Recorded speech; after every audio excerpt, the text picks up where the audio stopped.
Olá, sejam bem-vindos à primeira temporada do podcast FutureCon Connect. Sou Márcio Montagnani, apresentador e colunista do portal IT Show e tenho a honra de conduzir as entrevistas desta primeira temporada que está sendo realizada em colaboração entre IT Show e FutureCon.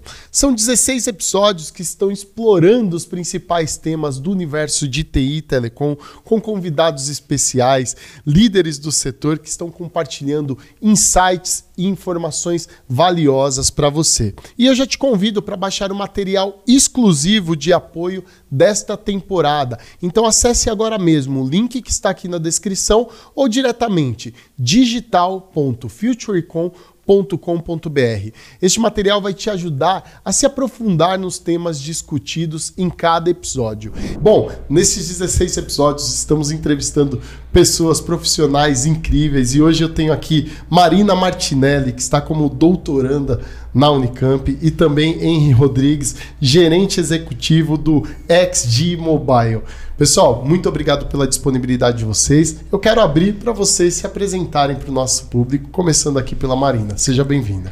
Obrigada, Márcio. Obrigada, Henry. Bom, eu sou bacharel em filosofia de formação pela Unesp. Já fui para a área de ciência e tecnologia desde o mestrado, com foco em metodologias quantitativas, né? Incrivelmente, e sou doutoranda pela Unicamp atualmente, com uma tese sobre rede 5G e 6G, no Departamento de Política Científica e Tecnológica, com um convênio com o Smartness 2030 da FEEC, dentro do qual o PI é o meu orientador, o meu co-orientador, aliás, né, que é o professor Christian Steve Rothenberg. Henry, por favor. Obrigado aí pelo convite. Eu me formei no Inatel, sou ex-aluno do Inatel, né? Fiz mestrado no Inatel, tenho doutorado aí também na área de microeletrônica e atualmente trabalho no Inatel, né? Então sou funcionário e ex-aluno do Inatel. Para quem não conhece, o Inatel é o Instituto Nacional de Telecomunicações, fica ali no sul de Minas Gerais, né? É uma faculdade de engenharia. Telecomunicações está no nosso nome, está no nosso sangue, né? E atualmente eu estou atuando ali como gerente executivo do XG Mobile, né? Que é o centro de competências Embrapi e Inatel em redes 5G e 6G, né? E aí já até adiantando o porquê desse nome, desse XG Mobile, né? Porque hoje a gente estuda redes 5 e 6G. Então o X é 5 e 6. Mas já é um nome à prova do futuro, porque daqui a pouco, quando surgir aí o 7G, a gente já está com um nome genérico. Perfeito. E o assunto, o tema principal hoje são as tendências e o futuro do 5.5G, 6G. A gente vai falar sobre toda essa questão. Eu queria começar aqui com a Marina, falando um pouco sobre a revolução, né? Muito se falou do 5G, agora estamos no momento de 5.5, 6G, enfim. No seu ponto de vista, Marina, quais são as principais inovações, né, que diferenciam o 5.5 do 5G e como essas mudanças estão preparando o terreno mesmo para o desenvolvimento do 6G, enfim, das próximas tecnologias? Eu trouxe aqui umas anotações, mas eu vou tentar não olhar.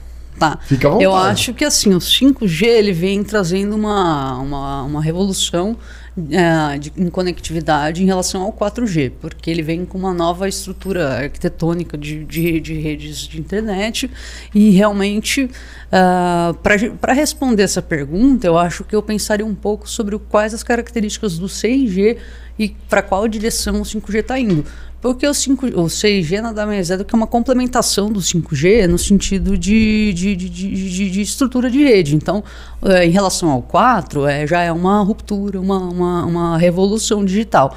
Mas o 5 em relação ao 6 é mais complementar do ponto de vista da engenharia da coisa, assim, entende?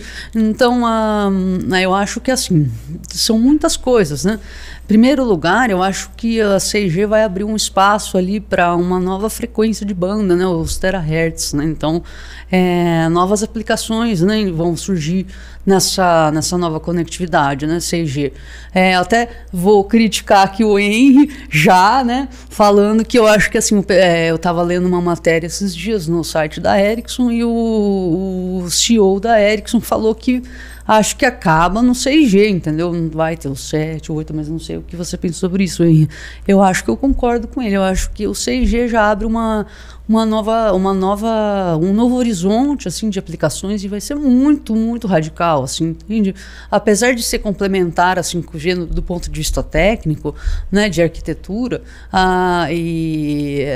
mas já em relação a outras gerações possíveis, acho que vai abrir um novo horizonte para qualquer ser humano. Então, não precisa a gente pensar já nos próximos dias, talvez.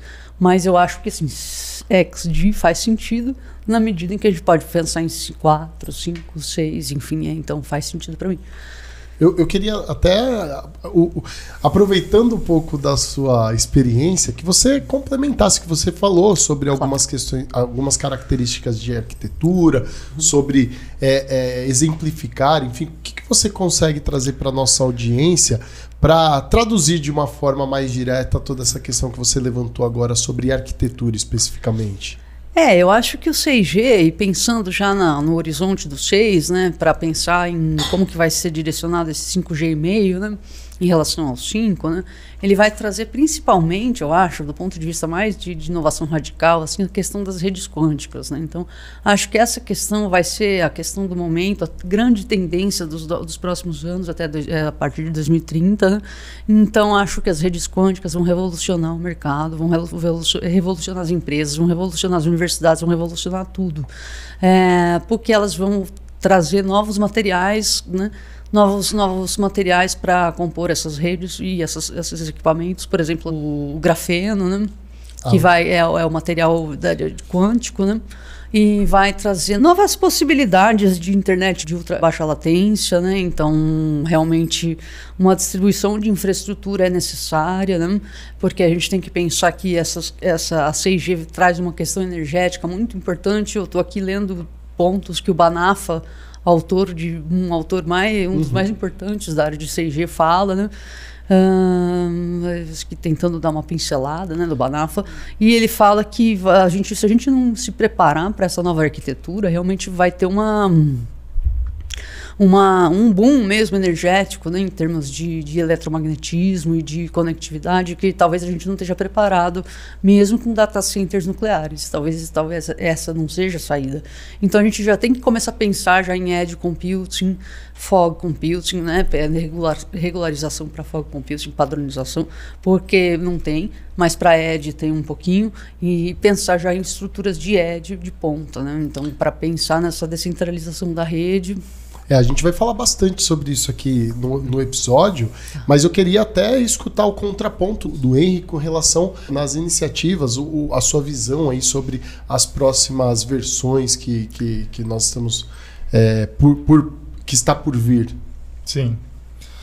Bom, historicamente, né, surge uma nova geração de redes de comunicação móveis a cada 10 anos, né? Foi assim desde o 1G até o 5G, né?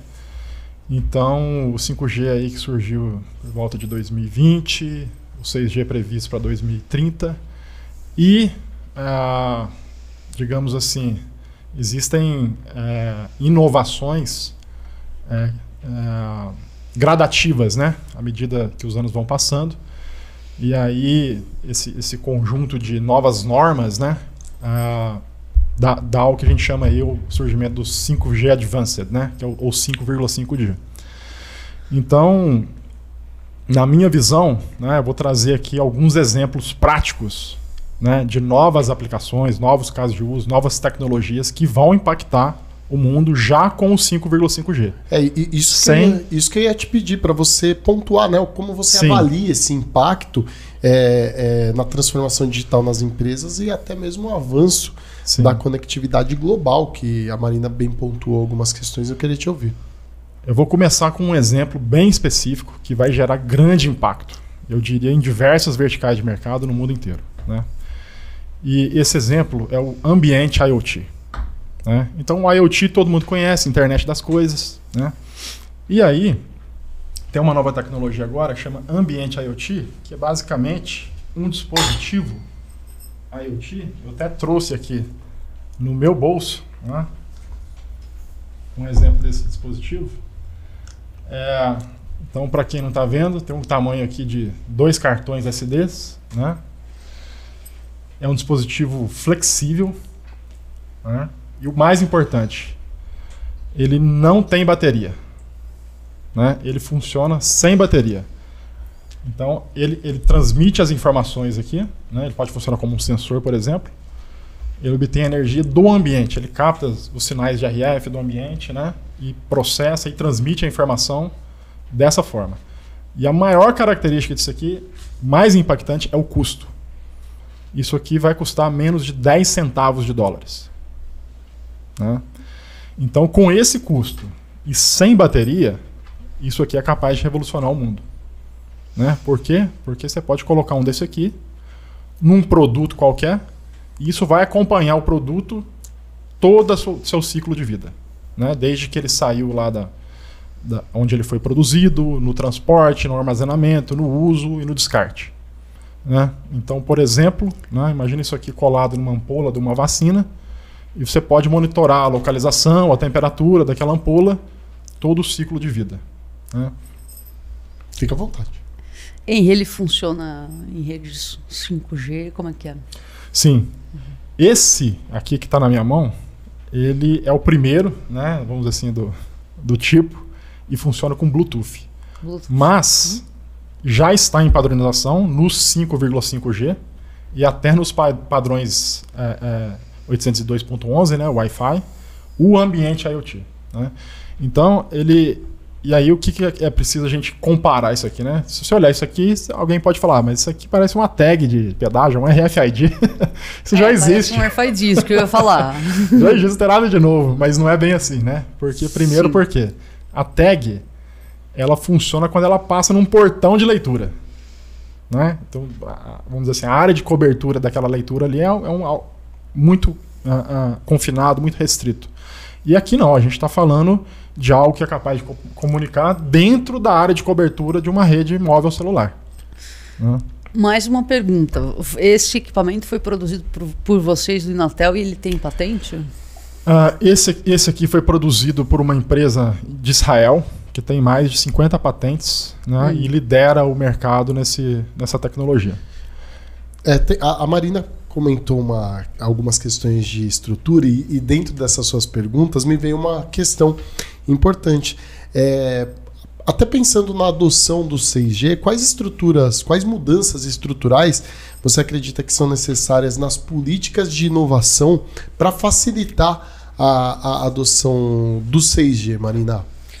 Eu acho essa uma pergunta excelente, principalmente porque vai de encontro justamente com a minha pesquisa, né? Mas eu acho que, em primeiro lugar, as políticas elas precisam ser orientadas por frames mais estruturais sistêmicos, entende? Menos... enfim... eu acho que isso significa haver eu acho que é necessário haver uma perspectiva multidisciplinar da questão. Então, principalmente em termos de políticas, a gente tem que colocar profissionais de diversas áreas, desde as humanidades até as engenharias, até enfim, e também a gente tem que levar em conta que esse design das políticas ele precisa ser repensado, talvez com a participação de organismos da sociedade civil e associações especializadas, como, por exemplo, a Associação de Internet das Coisas, Software Livre e etc.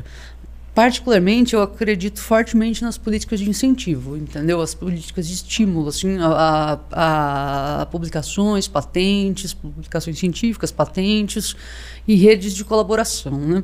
Eu acho que para aproximar mesmo a indústria das universidades, né?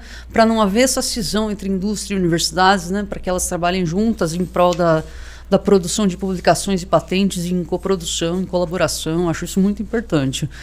A P&D, né, ela nada mais é do que uma relação entre as publicações acadêmicas e a geração de patentes, né, de acordo com alguns autores alemães, né, da Alemanha, o Blind, o Bugenhagen, né, o Pullman também falam disso, eu acho muito interessante isso, e elas são capazes de orientar os padrões, né, no sentido de quando elas, por exemplo, quando você produz patentes especiais, né, Standard Essential Patents, né?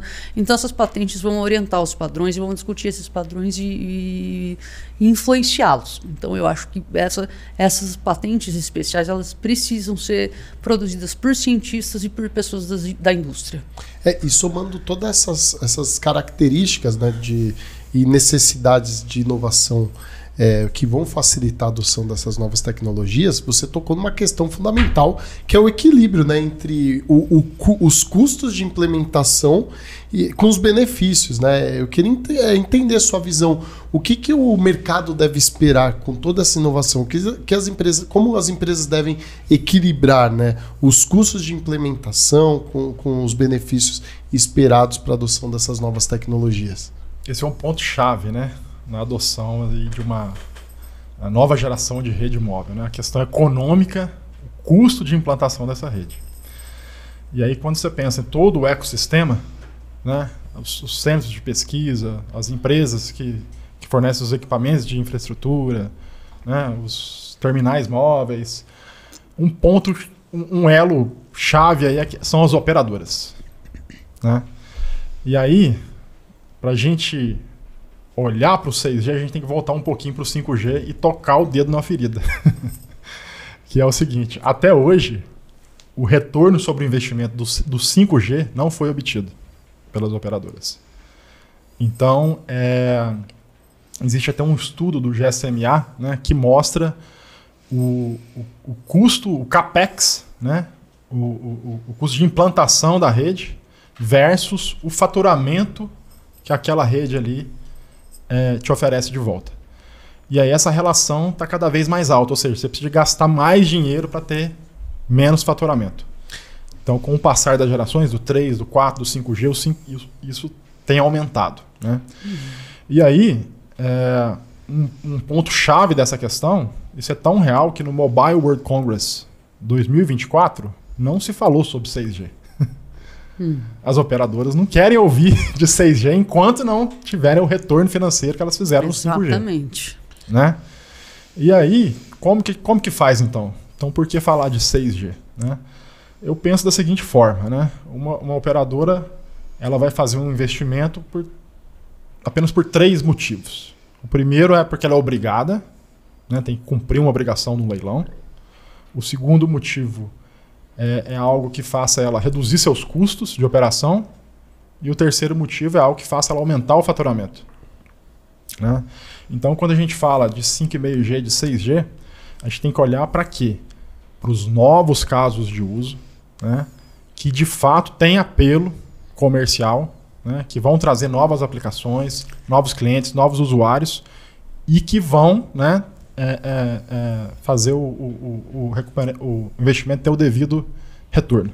A Marina até comentou das necessidades das parcerias, né? Você deu alguns exemplos, mas eu queria até acrescentar a relevância dos polos tecnológicos que nós temos. Nós temos alguns polos, por exemplo, aqui próximo de São Paulo, no Parque Tecnológico de Sorocaba, que vem se destacando.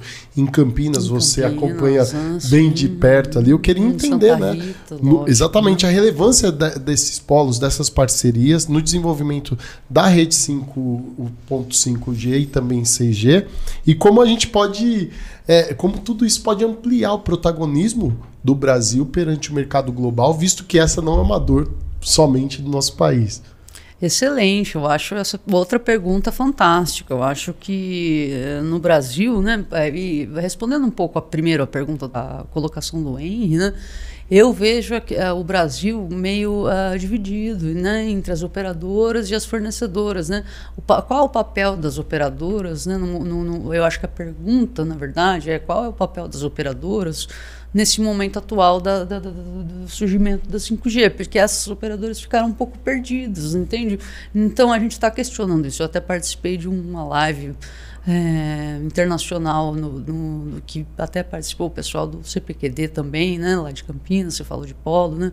Então, que é o Global 5G Evolution, né, ligado à Fundação Obama, e nós estávamos discutindo justamente isso, né, qual é o papel das operadoras nessa guinada do 5G, né, porque parece que perderam um pouco o foco, né, e estão ainda investindo no 4, assim, entende? Então, não sei muito bem o que eu penso sobre isso. Agora, com relação à questão dos polos de tecnologia, dia, eu acho que eles são fundamentais, né? Porque eles são muitos, assim, um país como o Brasil, com uma ampla diversidade geográfica, social e econômica, né? Porque a gente tem um potencial econômico, já visto que temos commodities, temos tecnologia 5G de acordo com relatórios da GSMA de ponta, né? Nós somos na América Latina o país que mais tem a conectividade 5G mais forte, mais semelhante aos Estados Unidos e China, que são países de grande extensão territorial e grandes países focados também em commodities, né? Enfim, eu acho que esses polos eles acabam fortalecendo muito as relações público-privadas, que são relações importantíssimas para divulgação e para disseminação das pesquisas em 5G e da implementação da 5G. Então, uma dos organismos que mais colaboram em termos de patentes em 5G e projetos de financiamento é a Telefônica, né? Então, a Telefônica é uma protagonista em patente e projeto de financiamento em colaboração com universidades. Então, olha aí que interessante, né? Aí também eu acho que a gente tem que se inserir mais o Brasil, né? Particularmente, e esses polos são veículos para que isso aconteça, né? Nas discussões sobre padronização internacional através do ITSI, né? O 3GPP, o ITU, enfim, se inserir nessas discussões sobre padronização para que os cientistas e os empresários possam dar suas perspectivas e orientar um pouquinho essas operadoras no sentido de se inserir melhor nessa discussão, entende? E somando todas essas considerações, Henry, como que o Brasil pode atrair mais investimento, né, internacionais para fomentar todo esse desenvolvimento de redes de próximas gerações que vai ser necessário? Bom, eu posso dar o exemplo do Inatel, né, que tem captado bastante investimento em pesquisas nessa área, né? A gente começou as pesquisas de 5G em 2015, em 6G nós começamos as pesquisas em 2020, né, com o projeto lá Brasil 6G, é um projeto, digamos assim, para pensar fora da caixa mesmo, né? Pegar uma folha em branco e levantar quais são os requisitos da rede, quais são as tecnologias habilitadoras. E recentemente, agora no início de 2024, o Inatel se tornou um centro de competência da Embrapi em redes 5G e 6G, né? E isso vai ao encontro dessa questão, né? Porque nesse projeto a gente tem várias ações lá. Primeiro, voltado para formação e capacitação de recursos humanos, né?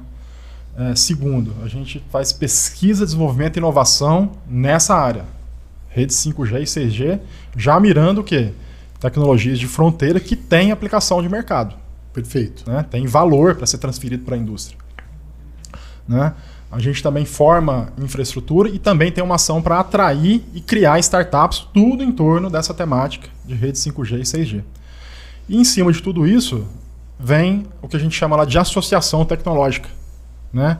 Que empresas brasileiras, né, se associam no nosso centro e usufruem de todos esses benefícios para formar seus profissionais, para licenciar as patentes que nós vamos gerar nessas pesquisas que a gente faz, né? E fazer parcerias e negócios com as startups também.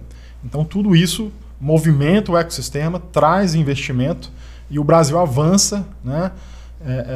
Vamos dizer assim, desempenhando um papel diferenciado, que não somente de consumir a tecnologia, de importar, mas também de produzi-la. E e tornar o Brasil protagonista em algumas frentes. Incrível. Sim. A iniciativa. Agora, eu queria entrar um pouco em assunto sobre aplicações de caso de uso. Você trouxe aqui um exemplo incrível, mas eu queria que a Marina ajudasse aqui, começando com a Marina e vocês, enfim, trabalhando juntos. De que forma as redes 5G já estão, e até 5G, que já é uma realidade, estão ampliando as possibilidades, principalmente em infraestruturas de cidades inteligentes. Só um parênteses, recentemente nós gravamos aqui na temporada de podcasts Future com Connect um episódio específico sobre cidades inteligentes. Então eu convido você que está assistindo aqui nosso podcast para no final aqui emendar, fazer uma dobradinha aí com esse episódio que ficou incrível. Marina, por favor.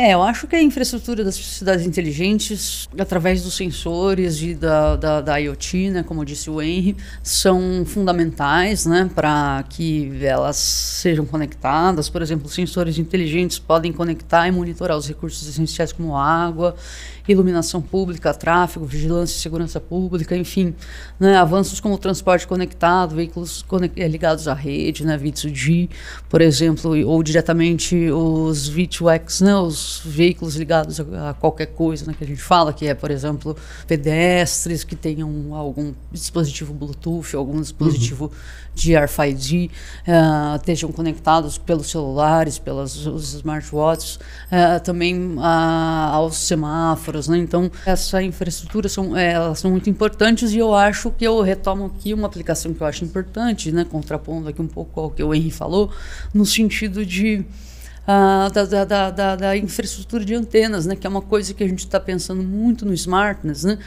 Porque existe um núcleo lá específico para antenas, né? Então, uma das aplicações principais do 6G e também do 5G Advanced, né, é o Massive MIMO, né? Então, esse Massive MIMO ele vai permitir uma série de questões importantes para a cidade inteligente. Por exemplo, pensando que o que é o Massive MIMO? É um conjunto denso de antenas num pequeno espaço que, assim, por exemplo, se uma antena não funciona, a outra funciona, se a outra não funciona, a outra funciona, enfim, falando em termos simples é isso, né? Mas a gente sabe que elas são fundamentais para as aplicações críticas, como cirurgia remota, como, enfim, essas aplicações críticas, né, que carros autônomos também devem estar conectados a essas antenas, porque elas vão permitir isso, né?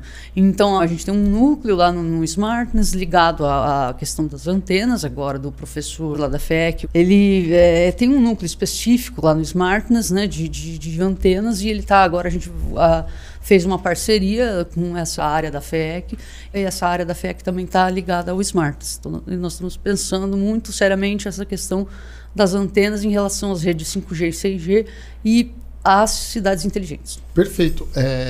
Henry, até pegando algumas questões que a Marina levantou aqui, eu queria que você trouxesse mais exemplos práticos mesmo de mobilidade urbana, segurança pública, com o avanço dessas tecnologias.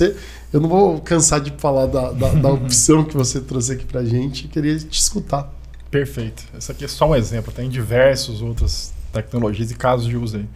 Então, quando você fala em mobilidade, 5,5G, né, segurança pública, a primeira coisa que vem na minha mente é computação de borda e visão computacional, né? Porque se você pega uma cidade inteligente, espalha câmeras por essa cidade e utiliza uma rede 5,5G, né, para transmitir e processar as informações, nada melhor do que processar essas imagens na borda da célula. Você não precisa transmitir lá no núcleo, né? Porque aí as aplicações, você vai reconhecer placas de veículos roubados, você vai reconhecer faces de pessoas procuradas, você vai reconhecer comportamentos indesejados no trânsito, né? Você pode implementar sistemas para auxiliar o motorista a, por exemplo, ver um carro que está fora do seu campo de visão, né? E trazer essa informação para dentro do veículo num cruzamento, por exemplo, né? E aí, computação de borda é um prato cheio para isso aí. E eu não sei se você comentou 6G também, né? Mirando já no 6G.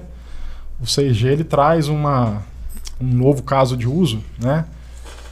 Que é o que a gente chama de comunicação e sensoriamento integrados, né? O que quer dizer isso aí? É você utilizar o próprio sinal de RF que já está sendo utilizado para fazer a comunicação, né? E através de algoritmos de IA, né, interpretar aquele sinal recebido para inferir informações sobre o ambiente.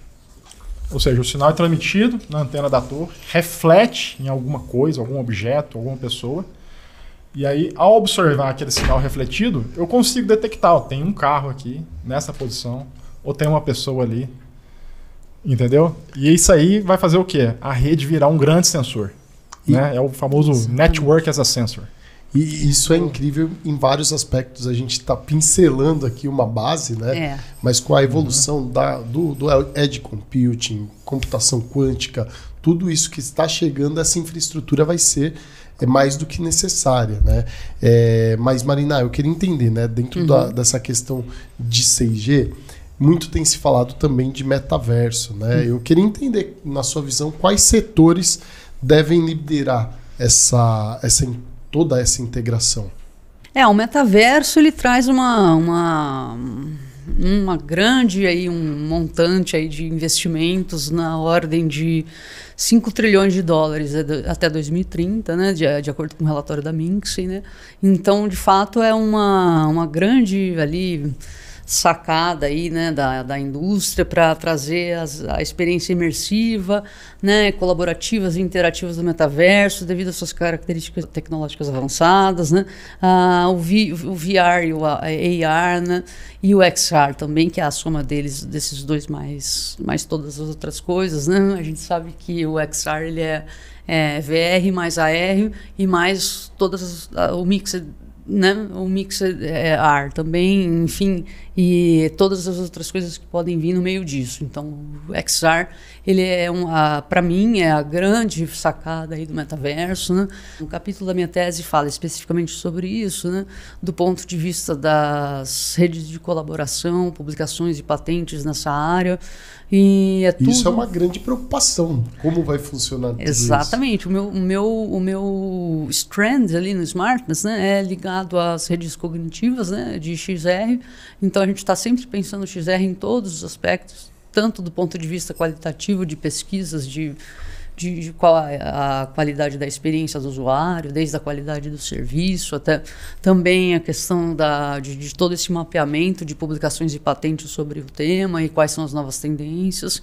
E eu acho que o XR ali, de fato, falando em português simples, o XR é a grande aplicação ali do metaverso, né? Mas a gente tem que pensar nas questões energéticas em relação a isso, porque o XR ele gasta muita energia. Isso a gente vai falar no próximo bloco, mas até eu queria escutar o Henry, no seu ponto de vista, quais as indústrias no Brasil, porque vocês estão ali conversando diariamente com diferentes setores. Eu queria entender, no seu ponto de vista, quais indústrias no Brasil estão mais preparadas hoje para liderar a adoção dessas novas tecnologias? Quando a gente pensa no 5G, por exemplo, né, ele nasceu em muitos países para atender diversas verticais de mercado, né? E não simplesmente o usuário, né? As pessoas em si. E a gente vê isso vindo muito forte, né? Por exemplo, com a questão das redes privativas sendo adotadas em diversas verticais, né? No agro, mineração, indústria, das mais fortes, né? E já o 6G, eu já enxergo mais como sendo uma tecnologia voltada para as pessoas, para aplicações, para o indivíduo, vamos falar assim, né? Então, que nem você acabou de mencionar aí a questão do metaverso e tecnologias imersivas, está em desenvolvimento uma série de tecnologias, né, para promover a chamada internet das coisas, internet dos sentidos, né? Que basicamente é o quê? Né? Dos 5 sentidos que o ser humano tem, né? Até hoje a gente tem transmitido o quê? Só 2, audição e visão, né? Sons e imagens. E aí tem uma série de tecnologias para transmitir o tato, né? Informação do toque, comunicação áptica, né?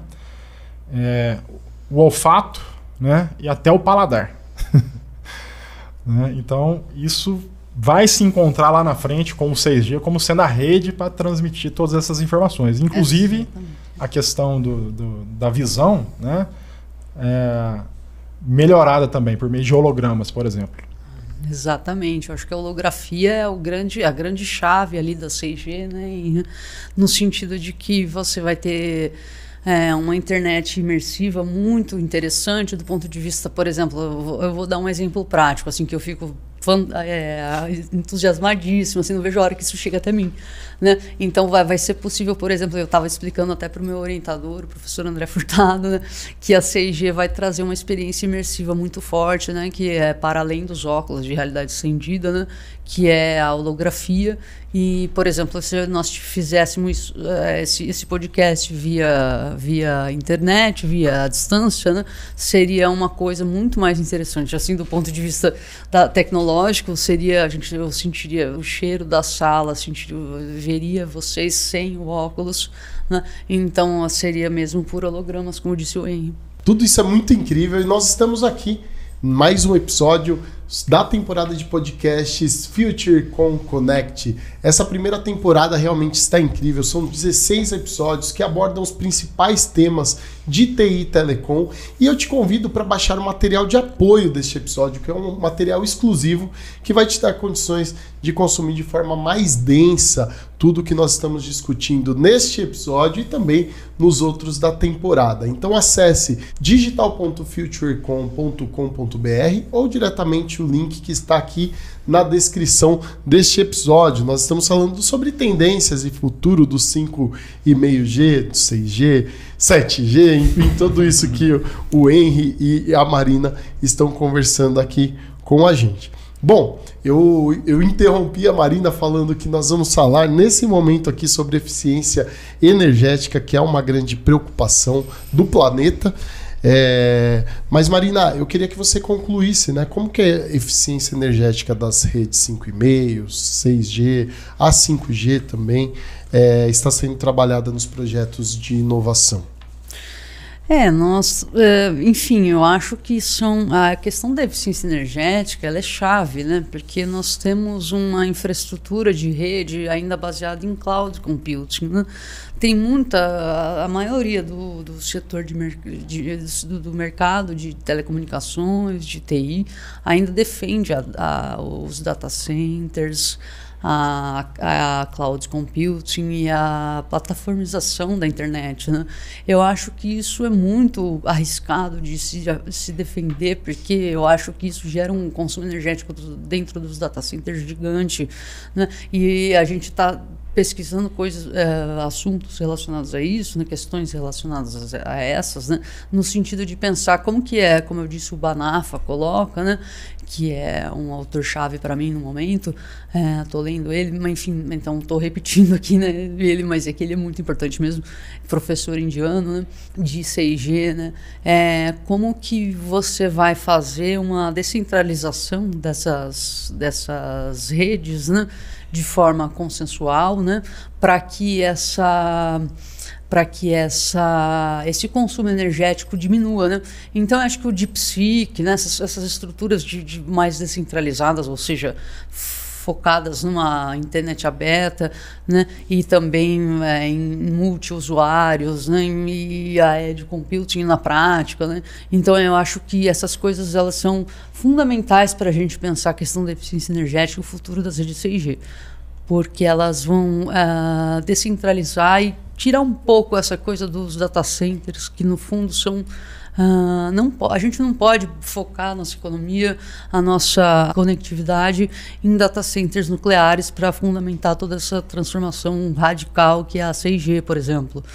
O mercado vem falando muito sobre a necessidade das empresas equilibrarem, né, a inovação tecnológica com sustentabilidade. Isso. E muitos vêm defendendo também a questão de data centers verdes e outras frentes. Eu queria que o Henry aqui trouxesse quais estratégias nesse contexto você recomenda para as empresas. Bom, eu propus um projeto de pesquisa, né, com esse tema, né, de eficiência energética em redes 5G. E existe um estudo que mostra que o consumo de energia de uma rede, o maior consumo, que por sua vez inclusive é o maior custo de operacionalização de uma rede, né, que é a energia elétrica, o maior consumo está na rede de acesso. Ela não está no núcleo, ela não está nos data centers, né?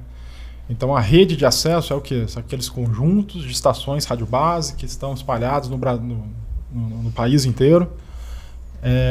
E por sua vez, o elemento que mais consome energia dentro de uma estação rádio base é um amplificador de potência. Um amplificador que amplifica o sinal, né, para o downlink, né? E hoje, com a tecnologia de hoje, a maior eficiência que você consegue com um amplificador desse é 50%. Ou seja, metade é útil, a outra metade é calor. Né? Então, primeiro, está em pesquisa uma série de outras tecnologias para aumentar cada vez mais a eficiência desses amplificadores e, portanto, reduzir o consumo de uma rede móvel, né? E também tem outros artifícios para você melhorar a eficiência energética, né?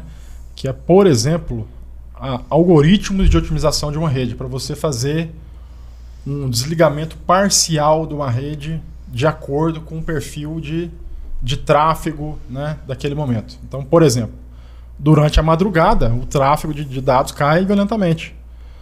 E aí esses algoritmos de otimização, eles podem desde desligar um único amplificador de uma antena de uma estação rádio base MIMO, ou desligar um setor de 3, ou desligar a rádio base completa, né? E aí só com essas otimizações aí você consegue aumentar a eficiência energética significativamente. E com a adoção de IA, uma série de questões. Sim. Pode complementar. Não, eu achei fantástico o que o Henry falou, porque eu acho que existem muitas formas da gente pensar a tecnologia pensando em soluções para essa questão da sustentabilidade, né? O que nós fizemos no Smartness foi uma coisa assim, voltar todos os strands, né? Todos os grupos de pesquisa sempre pensando nessa questão da eficiência energética, né? Porque a gente viu que era uma transversal, assim, era uma questão que realmente era pungente em todos os grupos de pesquisa, né? Então, por exemplo, a XAR gera um consumo alto de energia, cidades inteligentes, né? Enfim, sensores é uma coisa que gera consumo de energia. Então eu acho fantástico que no Inatel eles estejam fazendo essas pesquisas, eu acho muito legal.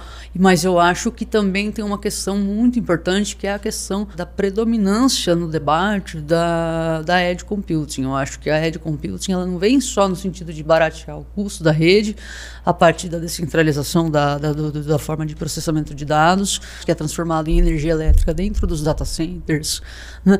É uma questão muito importante, e ver assim, quanto mais processamento de dados nós temos, então é a tendência que haja um maior consumo de energia, né?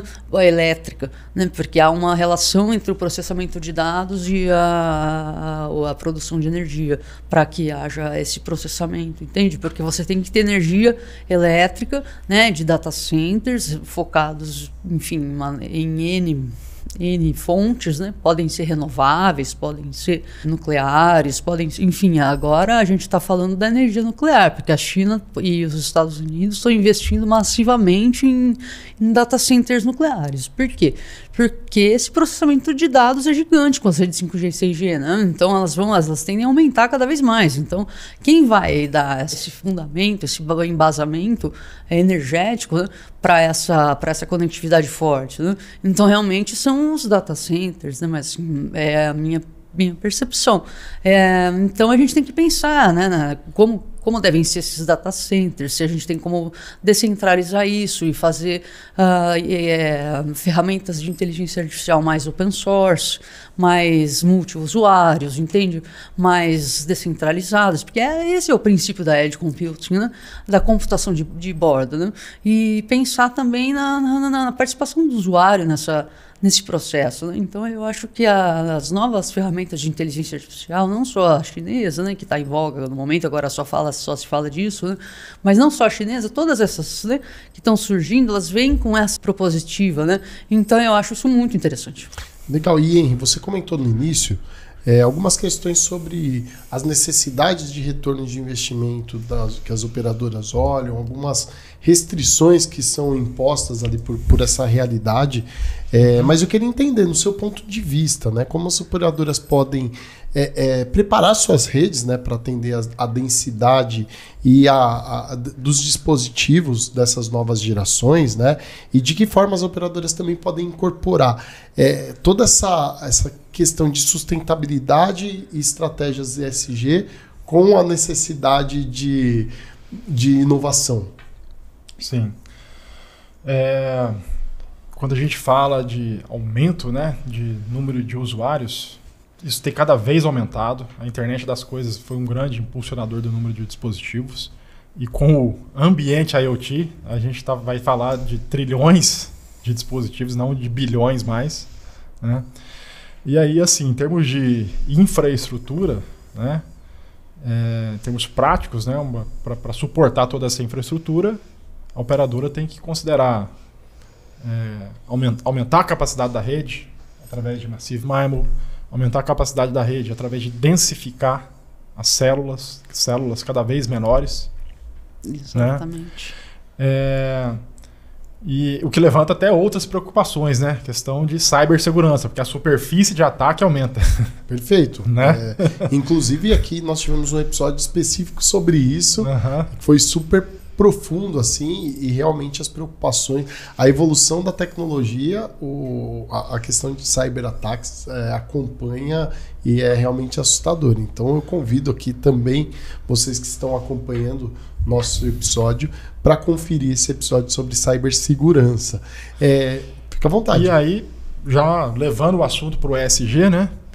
Quando a gente pensa no meio ambiente, principal ponto é a questão do consumo de energia elétrica para operar uma rede, né? Que a gente já falou. Então, assim, a operadora tem que estar cada vez mais atenta para especificar o equipamento, né? Para o nível de consumo, vamos dizer assim, necessário. Né? Isso, as tecnologias que estão surgindo agora, que nem eu expliquei sobre amplificadores de potência, algoritmos de otimização da rede, né? Então, cada vez mais otimizando isso, né? Então, a operadora tem que estar atenta a isso. E ela é de interesse dela para reduzir o OPEX dela, né?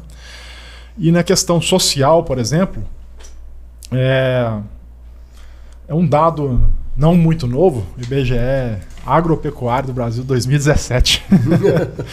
Mas em 2017, né, 72% das propriedades rurais do Brasil não tem cobertura, não tinha cobertura até então. E eu acredito que não mudou muito de lá para cá, não. Aí né? entra uma questão. Então, só para concluir o raciocínio, né, que um dos grandes cenários de aplicação do 6G é conectividade global. Né, através do uso de NTNs, né, Non-Terrestrial Networks. Então isso significa que a rádio base não está no alto da torre. A rádio base está num pseudo-satélite, num satélite de baixa órbita, né, e isso tem um impacto social gigantesco, né, porque com uma rede dessa no ar, né, da noite para o dia, todo esse pessoal aí está coberto agora com internet móvel. Né, e a gente está vendo isso acontecer. Essa semana mesmo já saiu a notícia, né, do acordo lá entre Apple, SpaceX e T-Mobile, né, para fornecer essa conectividade direct to device, que eles chamam, né, que é entre o satélite de baixa órbita direto para o smartphone, sem necessidade de uma caixinha extra, uma antena parabólica, não. Celular, satélite. Mas aí entra uma questão política, né? Eu acho que eles estão interessados no nosso agro, porque eu também vi notícias na mídia que eles estão, então o Elon Musk particularmente está muito interessado no agro brasileiro, porque é evidente que a nossa conectividade é boa, né, em relação aos outros países da América Latina, né, em relação ao mundo de um modo geral, somos muito avançados, né, pelo que eu vi dos relatórios da GSM e da GSMA, em termos de conectividade, porque temos essa agricultura inteligente, né? Então, e aí eu acho que é interessante, sabe, ressaltar as possibilidades de conectividade que nós temos, né? Por exemplo, uma delas é por antena, né? A outra é por fibra e antena, que é FWA, uma tecnologia que está sendo muito explorada pela Ericsson no momento, lembrando que o Smartness é uma parceria entre FAPESP e Ericsson, né? Então nós temos estudos nesse sentido também lá dentro, né? Porque você tem uma possibilidade de conectar a fibra com as antenas através de um aparelho, né? de FWA, e então você tem o FWA e você tem também também as non-terrestrial networks, né? Que são que é a internet por satélite, né? Então essa internet por satélite, ela tem uma série de empresas envolvidas, né? Mas é lógico que é um monopólio da Starlink, é um monopólio de empresas como a Apple, né?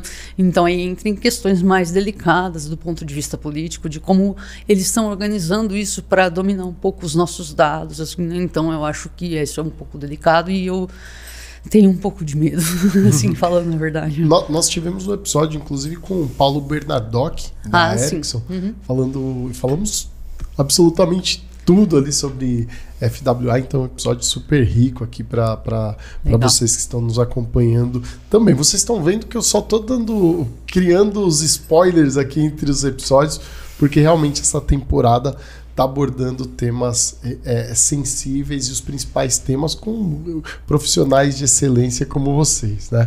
Bom, eu queria trazer a bola de cristal aqui para a mesa, né? Eu costumo falar isso porque nesse momento do podcast nós olhamos sempre para o futuro, né? E eu entendo aqui que vocês têm algumas visões complementares e pontos de vista também diferentes. E eu queria entender sobre as previsões aqui, né, para o futuro. Então, começando pela Marina aqui, como que você enxerga o futuro das telecomunicações com a chegada do 6G e em 2030, enfim, eu queria escutar a sua opinião. Eu acho que o futuro, ele é um leque de possibilidades, com certeza, né? E a gente tem que se atentar para algumas particularidades específicas dessas novas conectividades, que vão trazer novos padrões de conectividade, vão trazer novas abordagens, por exemplo, as redes quânticas, né? Que é uma tendência muito forte aí da 6G, né? E do 5G e meio. Lembrando que o 5G e meio é uma questão interessante, né? A gente fala, nem sempre a gente fala de 5G e meio, a gente fala de 5G Advanced, né? Que já é quase 6G. Então, enfim, de qualquer forma, eu acho que a gente tem que se atentar para as questões de eficiência energética, da questão das redes quânticas, que eu acabei de sair de um evento, como eu comentei com o Henry aqui antes do programa, o 6G Briefing, que estavam lá o pessoal do Inatel também, né? Tava uma série de pessoas do mundo inteiro, né? E também alguns profissionais ligados à criptografia quântica, falando principalmente das questões que envolvem essa quebra de criptografia, né? Essa quebra dessa segurança de dados, que não vem de computadores gigantes, como a gente imagina, né? Como a gente vê nas revistas da I3E, por exemplo, aqueles computadores gigantes, cheios de luzinha, não é assim, são computadores microscópicos, entende? Que eles quebram qualquer criptografia, qualquer dado de segurança. Então a gente tem que se atentar para isso, porque a gente tem que pensar no mercado, tem que pensar na criptografia financeira, né? Enfim, no blockchain, que esse blockchain está ameaçado por essas redes quânticas, né? Então todas as pesquisas de redes quânticas, elas devem se orientar um pouco para essa problemática, né?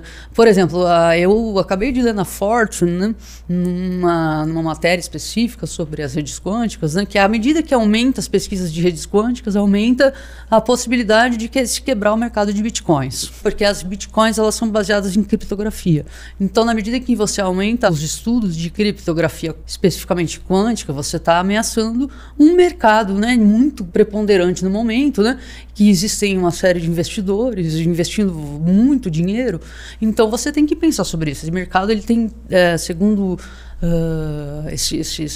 essa matéria, né, tem 300 dias para se reorganizar, senão ele vai sumir, né? Então eu acho isso muito interessante. Eu acho que a gente tem que pensar na questão da eficiência energética, tem que pensar na questão das redes quânticas, como vão orientar essas pesquisas, que se essas pesquisas vão ser orientadas de forma ética e responsável, né? Se essas pesquisas, porque a inteligência artificial é a base da 6G, né, Henry? Então, se essa inteligência artificial ela vai ser ética e responsável, se nós estamos formando profissionais de TI éticos e responsáveis para lidar com essas questões fundamentais da humanidade, essas coisas eu acho, sabe, Márcio? Perfeito. Henry, eu queria escutar você também com relação a todo esse contexto e também quais tendências emergentes você acredita que vão moldar todo esse futuro. Bom, eu queria voltar num ponto que eu já comentei aqui, que eu acho que vai impactar bastante o futuro, né? Que é a questão do ISAC, Integrated Sensing and Communications, né? Comunicação e sensoriamento integrados. Porque eu acredito que essa tecnologia ela vai trazer de fato, né, casos de uso novos que são aplicáveis no nosso dia a dia, né? Então, como eu expliquei, a tecnologia se baseia no quê? Em simplesmente observar o sinal de RF que já está sendo utilizado para comunicação. Só que eu vou observar ele de um jeito diferente, utilizando algoritmos de IA que vai ser capaz de detectar o que está acontecendo no ambiente, né, com base no local onde esse sinal de RF refletiu. Então eu vou trazer um exemplo prático, né? A estação rádio base irradia o sinal dela e reflete no meu corpo, né? E após refletir no meu corpo, vai de volta para uma antena receptora, que pode ser o próprio, né, terminal móvel ou a estação rádio base. E aí, observando esse sinal refletido, eu consigo medir os meus sinais vitais. Como que está a minha respiração, como que está o batimento cardíaco, né? E aí, o que eu precisei de fazer para isso aí? Acrescentar uma inteligência a mais, né? Uma funcionalidade a mais num equipamento que já existia, sobre um sinal que já estava sendo irradiado, ocupando uma frequência que já estava sendo ocupada mesmo para fazer a comunicação, né? E aí esse exemplo é tem diversos outros, para você gerar uma imagem do ambiente, para você detectar posição, né, de pessoas, objetos, carros, né? Enfim, tem muitas aplicações. É o que a gente chama lá de Network as a Sensor. Toda a rede 6G, né, vai funcionar como um grande sensor. Onde tiver cobertura, você vai estar sensoriando o que tem em volta. Incrível. E as aplicações, né? Eu acho que você fez essa pergunta no início e a gente acabou fugindo um pouco, mas eu acho que do resultado que eu tive desses eventos que eu tenho participado, FutureCon, né, 6G Briefing, eu acho que tem 2 grandes focos aí de aplicações industriais que vão ser muito importantes para a área de 5G e 6G, particularmente a 6G, né? Que é a área de cuidados da saúde, healthcare, né? E a área de agricultura inteligente, né? Henrique, até o professor Luciano Mendes mencionou no 6G Briefing, e eu acho que ele está certo, né? Eu acho que essas 2 aplicações são as killer applications, entendeu? Então, o que a gente fala, né? Que são, porque a cirurgia remota, ela precisa de 6G, né? Assim como os veículos autônomos também, mas a cirurgia remota mais fortemente, porque ela tem essa coisa de milissegundos salvarem vidas, entende? Então ela é muito importante, né? Você pode fazer a cirurgia remota à distância, então você pode fazer em áreas remotas, né? Você pode fazer... É muito interessante isso. Só que... até lembrando que o Inova HC da USP ganhou prêmio por colocar não 6G, mas 5G privativa com Edge Computing e enfim, né, ganhou prêmio, né, e tudo através do Inova HC, e foi muito interessante isso. E a agricultura também fundamental, porque o Brasil é um país de commodities, a gente tem que investir nisso e é um killer application aí. Perfeito. Pessoal, acho que muito completo e muito complexo tudo isso que vocês colocaram, mas de verdade é tudo muito incrível, né? O futuro aí que nos espera. E ao mesmo tempo, o executivo de TI, aquele que está dentro da indústria, dentro do hospital, ele tem que equilibrar o orçamento dele de hoje, ele tem que olhar para o futuro, ele tem que olhar para a cibersegurança. Então, eu queria que vocês trouxessem, dentro da expectativa, da experiência de vocês, alguns conselhos para esses executivos de TI que precisam olhar para esse futuro e se preparar para a adoção do 5,5, 6G.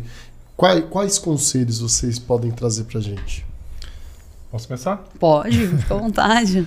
Bom, eu vejo como uma tendência, né, já começando aí no 5,5G, um crescimento muito expressivo na questão da computação de borda, né? Então, a gente vai ter cada vez mais aplicações, né, precisando ser processadas na borda ali de onde a informação está, né? Isso tem sido impulsionado muito por essa gama de aplicações de inteligência artificial, né? Então, o 6G traz esse conceito, né, de você poder contar com a própria infraestrutura da rede para rodar os algoritmos de IA, seja das aplicações que estão rodando sobre a rede, ou seja, para o funcionamento da própria rede, né? Todos os algoritmos da rede vão, de alguma forma, utilizar IA também. E o segundo conselho que eu deixaria já comentamos esse assunto aqui algumas vezes hoje, a questão da segurança cibernética. Porque, estatisticamente, o número de ataques está cada vez mais aumentando e aumentando numa taxa maior do que a formação dos profissionais, né, capazes de trabalhar nessas empresas para poder evitar esses ataques, né? Então, seria muito interessante investir nessa área. Acho que eu estou com você, hein? Eu acho que eu vou nessa direção também. Eu acho que eu recolocaria a questão só a partir da minha fala, né? Falando da questão da eficiência energética e, na verdade, esse é o pano de fundo na minha opinião, né, para toda essa discussão de edge computing, né, para essa discussão de uma descentralização do processamento de dados, né, em forma de cloud, data center, enfim, né? Então, acho que a edge computing ela vem como uma tecnologia solucionadora dessa eficiência energética necessária. Então, eu acho que, na verdade, todo o executivo de TI, o executivo de telecom tem que estar direcionado para as questões de sustentabilidade, ética, governança, a área social é muito importante. Eu acho que as mulheres inseridas, né, na área de STEM, né, Science, Technology, Engineering, Mathematician, né, ou seja, engenharia, matemática, ciência de um modo geral, né, a inserção das mulheres, das pessoas mais vulneráveis nessas tomadas de decisões são importantes. E, acima de tudo, eu acho que é importante também a questão das redes quânticas, pensando na questão da segurança cibernética. Perfeito. E assim, com esses conselhos incríveis, a gente chega ao fim do nosso episódio. Quero de verdade agradecer aqui pela disponibilidade e por vocês compartilharem tanto conhecimento de qualidade com a gente. Marina Martinelli, Henry Rodrigues, muito obrigado. Eu queria abrir para as considerações finais de você, começando aqui pela Marina. Eu acho que assim, do que eu falei, o ponto mais polêmico foi a questão do mercado de criptomoedas, né? Ou seja, do avanço das redes quânticas na direção de uma quebra desses códigos fechados, né? E também da inteligência artificial, enfim, todas essas questões vão redirecionar a perspectiva que nós temos da proteção de dados, né? Então, acho que assim, eu gostaria de explicar melhor um pouco isso, no sentido de que é importante que as pessoas ajam eticamente, entende? Então, pensem essas questões sempre numa direção ética, numa direção de como se comportar diante da internet, né? Então, por exemplo, você não pode investir num mercado que você tem uma série de ataques, né, de pessoas, por exemplo, pessoais mesmo, principalmente o meu nicho, né, as mulheres, né?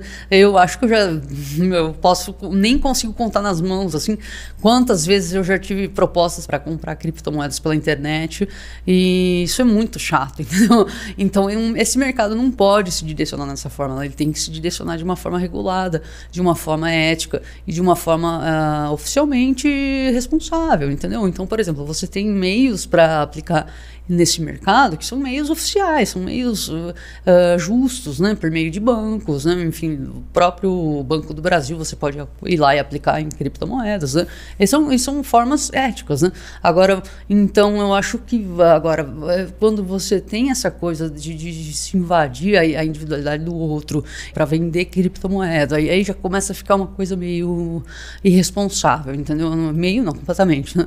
Então acho que é importante que a gente tenha alguns princípios para lidar com essa conectividade, assim como se orientar pelas questões de sustentabilidade e sociabilidade. Perfeito. Quero agradecer, Marina, pela sua participação. Henry, mais uma vez, muito obrigado, e quero abrir também para suas considerações finais.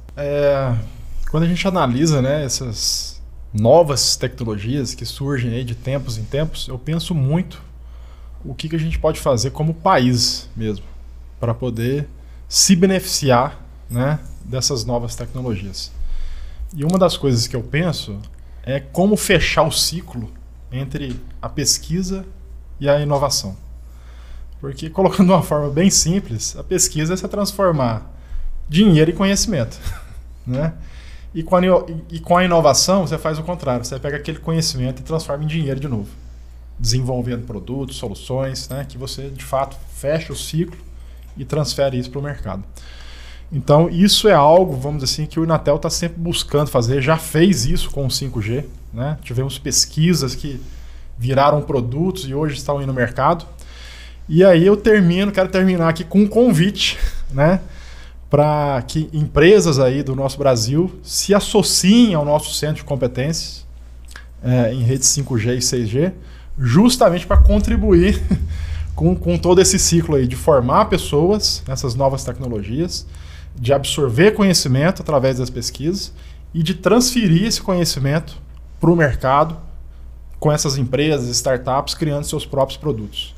Então, estamos lá no Inatel esperando a visita aí de qualquer empresa interessada. Será um prazer aí recebê-los. Muito bom. Agradeço mais uma vez. E assim encerramos mais um episódio da primeira temporada de podcasts FutureCom Connect. Bom, estivemos aqui com Marina Martinelli, doutoranda na Unicamp, e também Henry Rodrigues, gerente executivo do XG Mobile. Pessoal, quero agradecer de verdade pela participação e agradeço também você que ficou com a gente aqui até este momento. E te convido para você acessar os outros episódios dessa temporada que está incrível e também acessar o material de apoio acessando o link aqui que está na descrição deste episódio e também digital.futurecom.com.br. Acompanhe nossa jornada de conhecimento sobre o universo de TI e Telecom e eu te espero também no portal IT Show com as matérias que nós estamos trazendo sobre os conteúdos aqui de forma mais aprofundada para você. IT Show, seu portal de TI e Telecom.